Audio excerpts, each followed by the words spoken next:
धीरजपुर नामक एक गांव में एक भयानक चुड़ैल रहती थी। उस चुड़ैल को बच्चे बहुत पसंद थे। इस वजह से पूरी गांव मिलकर कुछ साल पहले उस चुड़ैल को एक गोदाम में बंद कर दिया था। उसी गोदाम के पास दो बच्चे बॉल खेल रहे थे और गलती से बॉल गोदाम के अंदर जा गिरा। अरे चिंटू, मेरा बॉल गोदाम के अंदर चला गया है, अब क्या करें? बिट्टू और चिंटू मिलकर उस गोदाम के दरवाजे तोड़ दी और अपना बॉल लेकर बाहर आ गए। तभी वो चुड़ैल भी मुक्त होकर गोदाम से बाहर आ गई।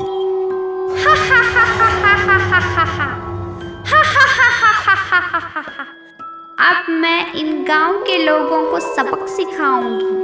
मुझे इतने सालों तक गोदाम में जो बंद करके रख दिए थे, अब इन सब का बदला लूंगी। ऐसा बोलते हुए वो चुड़ैल बलराम के घर के पास चली गई। अरे सुनीता, बिट्टू को जल्दी से अंदर लाओ, ये चुड़ैल फिर से गांव के अंदर आ गई है। बलराम, मुझे तुम्हारा बच्चा चाहिए, जल्दी से उसे बाहर भेजो।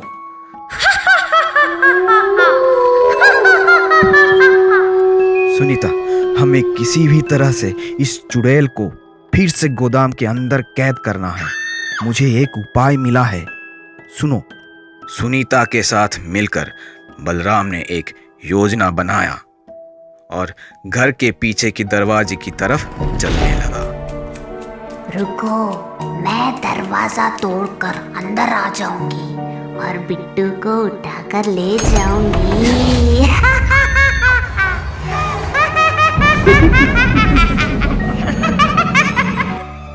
चुड़ैल ने दरवाजा तोड़ दी और बलराम, सुनीता और बिट्टू को पीछे के दरवाजे से भागते हुए देखी और उनके पीछा करते करते उसी गोदाम के पास पहुंच गई। सुनीता, तुम गोदाम के सामने की तरफ छुप जाओ और मैं बिट्टू को लेकर गोदाम के पीछे के दरवाजे से भाग जाता हूँ। किधर हो बिट्टू? बिट्टू, किधर हो?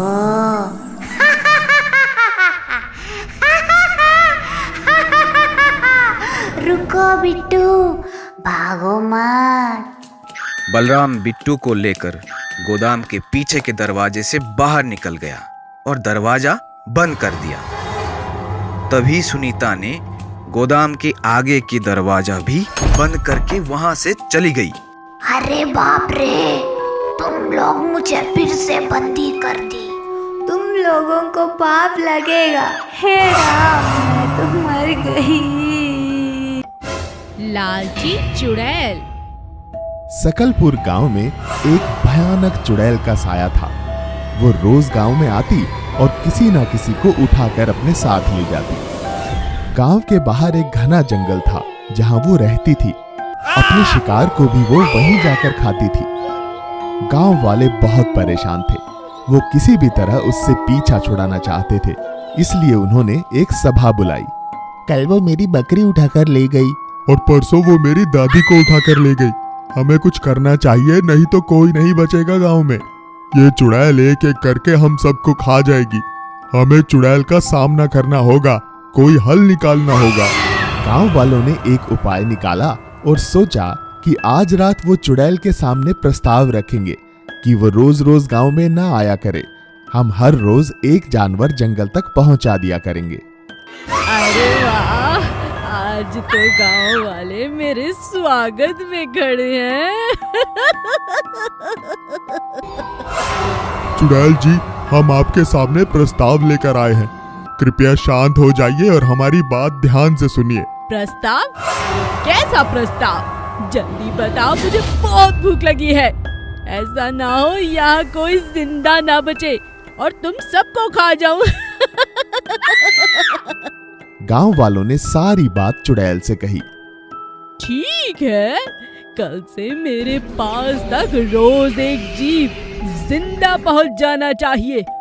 याद रखना, ज्यादा होशियारी की तो पूरे गांव को तहस नहस कर दूंगी। चुड़ैल के जाने के बाद गांव का एक बुजुर्ग पास खड़े जुगनू को कहता है, बेटा जुगनू, कल चुड़ैल का भोजन तुम लेकर जाना आज हम शरद को भेज देते हैं। जुगनू गर्दन हिलाकर हामी तो भर देता है, लेकिन वो इस उपाय से खुश नहीं था। वो तो पूरे गांव को इस मुसीबत से निकालना चाहता था। पूरी रात और पूरा दिन जुगनू ने बहुत सोचा और फिर खाली हाथ चल पड़ा जंगल की तरफ। उसे देख गांव के लोग हैरान थे। जब जुगनू चुड़ैल के पास पहुंचा तब उसने कहा, चलिए चुड़ैल जी, मैं आपके भोजन को पकड़कर ले आया हूं। कहाँ है भोजन? कहाँ है? कहाँ है? दिखाओ कहाँ है? वो एक बहुत बड़ा जानवर है जिसे यहाँ लाना मुश्किल था, इसीलिए मैंने उसे नदी किनारे बांध दिया है। आप चलिए। नदी किनारे जुगनू ने जानवर नहीं बल्कि एक चुड़ैलों को पकड़कर कैद करने वाले जादूगर को बुला रखा था, जिसने चुड़ैल के वहां पहुंचते ही उसे अपनी बोतल में कैद कर लिया। और गांव के सभी लोग जुगनू को धन्यवाद कहने लगे और उसे गांव का मुखिया भी बना दिया। शांति नगर के एक गांव में एक चुड़ैल ने सबका जीना हराम कर रखा था। वो हर 2 दिन के बाद गांव में आती और घर के बाहर दरवाजे पर खड़ी होकर आवाज लगाती। क्या मैं अंदर आ जाऊं? जो लोग डर जाते और बड़बड़ाने लगते या पूछते, कौन है दरवाजे पर? ऐसा पूछने वालों को वो अपने साथ लेकर चली जाती। उसी गांव में आशा अपने सास, ससुर और ननद के साथ रहती थी। आशा की सास और ननद घर का सारा काम उससे करवाते और खुद आराम करते। अरे ओ आशा, कहाँ मर गई? सारा दिन कपड़े ही धोती रहेगी या खाना भी पकाएगी? बस माँ जी, अभी आई। आशा फटाफट खाना बनाती है और परोसती है। माँ पता है, कल ज्योति के चाचा ने दरवाजा खोल दिया तो चुड़ैल उन्हें भी अपने साथ ले गई। क्या कहा? चुड़ैल? हे भगवान! देख बेटी, तू अपना ख्याल रखना और गलती से भी दरवाजा मत खोलना। अगर कभी चुड़ैल हमारे घर आई भी तो ये आशा जाएगी उसके साथ, क्योंकि यही तो दरवाजा खोलती है। जा, अब तू फटाफट दरवाजे पर लिख कर आ जा कि हम घर पर नहीं हैं। चुड़ैल, तुम कल आना। आशा की ननद आशा को बिल्कुल पसंद नहीं करती थी। उसने जानबूझकर दरवाजे पे लिख दिया, चुड़ैल आज आ जाना, और चुपचाप आकर खाना खाने लगी। खाने के बाद सब सो जाते हैं, चुड़ैल नहीं आती। आशा की ननद सुमन सोचती है, मैंने तो चुड़ैल को आने के लिए कहा था। दिन चढ़ने वाला है, चुड़ैल तो आई ही नहीं। जाकर देखती हूँ। सुमन जैसे ही दरवाजा खोलती है, सामने चुड़ैल को पाती है। चुड़ैल उसे अपने दांतों में दबोच लेती है। सुमन चिल्लाने लगती है, बचाओ बचाओ, भाभी बचाओ। आशा दौड़ती हुई आती है। आशा की सास और बेटा भी जाग जाते हैं। आशा बिना डरे चुड़ैल को दबोच लेती है। छोड़ो छोड़ो सुमन को, छोड़ो। आशा बहुत समझदार थी। वो जानती थी कि केवल अंधेरा होने तक ही चुड़ैल किसी को अपने बस में रख सकती है और सूरज की पहली किरण पड़ते ही उसकी शक्तियां कमजोर पड़ जाती हैं। इसलिए उसने चुड़ैल को दबोच कर रखा और कुछ ही देर में दिन निकल आया। तब चुड़ैल चिल्लाने लगी और सुमन को छोड़कर वहां से भाग गई। ये क्या था? तुम ठीक तो हो? मुझे माफ कर दो भाभी, मैं इन सब की जिम्मेदार हूँ। मैं आपको गलत समझती थी, मुझे माफ कर दो। सुमन सारी बात घर वालों को बताती है। सभी आशा को खूब प्यार और सम्मान देते हैं और हर रात दरवाजे पर लिखकर सो जाते हैं, चुड़ैल आज हम घर पर नहीं, कल आना। वायरस चुड़ैल। एक गांव से आगे एक जंगल था जिससे पहाड़ों का रास्ता निकलता था। वहां दूर जाकर एक कुटिया में एक चुड़ैल रहा करती थी जो कई सालों से वहां पर तपस्या कर रही थी। एक दिन वो आग जलाकर हवन की तैयारी कर रही थी और अपनी चुड़ैल देवी को याद कर रही थी। उसका इतना प्रकोप था कि कोई भी चुड़ैल उससे कुछ भी मांगती तो उसे अपनी तपस्या का फल जरूर मिलता। और आंखों से पानी की जगह खून बहाती जा रही थी। उसकी ये तपस्या देखकर डायन चुड़ैल प्रकट होती हैं। क्या चाहती हो तुम मेरी बच्ची? इतना कष्ट खुद को मत दो। बताओ क्या चाहिए तुम्हें? मुझे इस मानव जाति पर अपना प्रकोप डालना है। अब मुझे कुछ भयानक करना है। मुझे अपना आशीर्वाद दो माता। जाओ जाओ जाओ, तुम्हें मैं एक वायरस देती हूँ जिसके प्रकोप से तुम अपने हिसाब से जो चाहो वो करना और अपनी इच्छाएं पूरी करना।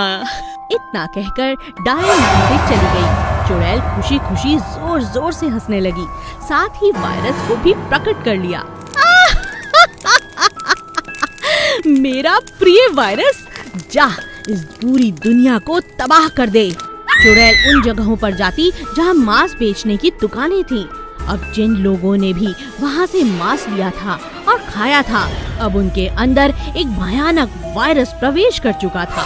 और उसके बाद जिन जिन लोगों ने एक दूसरे से संपर्क किया, उनके मुंह और छूने से दूसरों के शरीर में भी ये वायरस जाने लगा। ये बहुत ही भयानक वायरस था। जहाँ भी कोई बीमार मनुष्य होता, उसी बीमारी से दूसरों को भी ये बीमारी लग जाती। कितने ही लोग मरने लगे और चुड़ैल की मर्जी के मुताबिक वो वायरस सिर्फ गांव या शहर ही नहीं बल्कि देश विदेश में फैलता चला गया।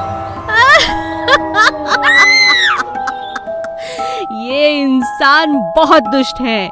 इन्हें तो मजा चखाकर मुझे मजा आ गया। सभी राज्य के लोग और राजा परेशान हो चुके थे। उन्हें एक सभा बुलानी पड़ी और सभी ने स्वच्छता पर पूरा काम किया। घर घर तक जानकारी पहुंचाई गई कि हर कोई हाथ मुंह अच्छी तरह धोए, बाहर से कुछ न खाए, मांस मच्छी का सेवन ना करे। सभी लोगों ने दिए हुए निर्देशों का पालन किया। कुछ महीनों तक लोग घर से बाहर तक नहीं निकले और धीरे धीरे चुड़ैल का प्रकोप कम होने लगा। यही बात मैं इन्हें समझाना चाहती थी। अब ये समझ चुके हैं। साफ सुथरे रहते हैं, दूसरों को कष्ट नहीं पहुंचाते। अब ठीक है, अब मुझे यहाँ से चले जाना चाहिए।